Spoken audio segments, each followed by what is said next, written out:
Hello and welcome to Barb Talks. Today we're talking about a game, and this is a game called the UnGame. I found out about this game in the early 80s when I was in college, but it's been around since I think about the mid-70s.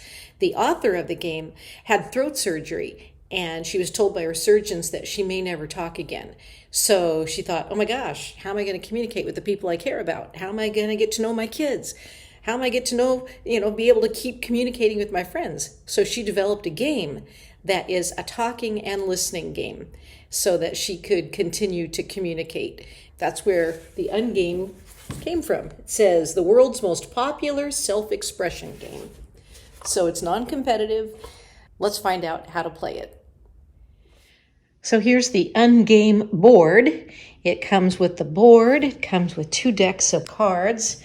The easy questions and the more advanced questions. It comes with 2 die and a bunch of playing pieces that you can have just a few people play, or you can have a whole bunch of people play.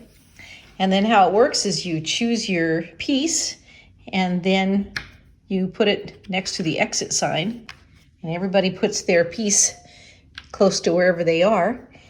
And we'll play the easy game first. Place UnGame cards here. And then you roll the dice, and then you come out the exit and do your 1, 2, 3, 4, 5, 1, 2, 3.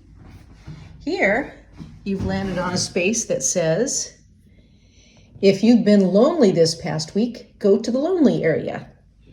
And around the board, you'll see successful, lonely, affection, worry, happy, angry, excited, and frustration. So those are the different feelings that you may have throughout the game. And if you fall on one of the many places, if you felt successful this past month, go to the successful area. So you take your turn, you end up in lonely. If you have been lonely, you talk about why you were lonely. If you haven't been lonely, you just go, I've been surrounded by people and I haven't had time to be lonely.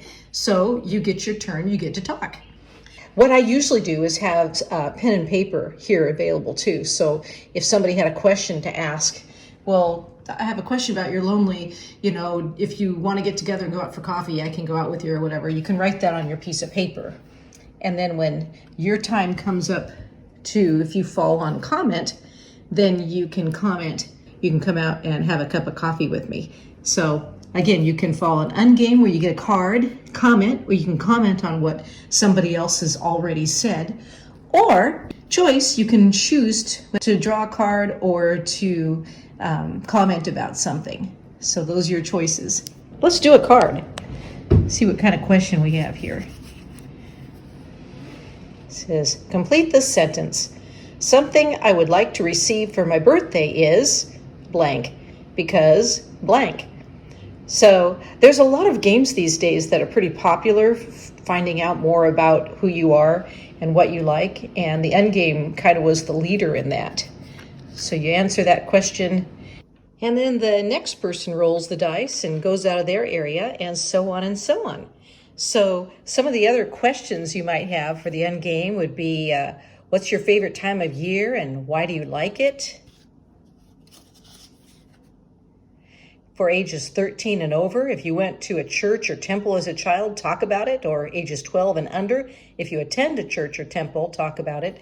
So they're just basic questions that get to know people. And in fact, sometimes, like if you've got an older family member and you just want to go through the questions and ask them about their childhood or whatever, you could probably find a lot of good questions in the UnGame.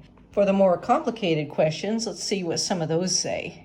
An idea of complete the sentence. Something I want people to remember about me is, these might be more for the older people for memories, but young people might also be very interested. Kids might be interested in some of these. Complete the sentence. When someone really listens to what I say, I feel blank because blank.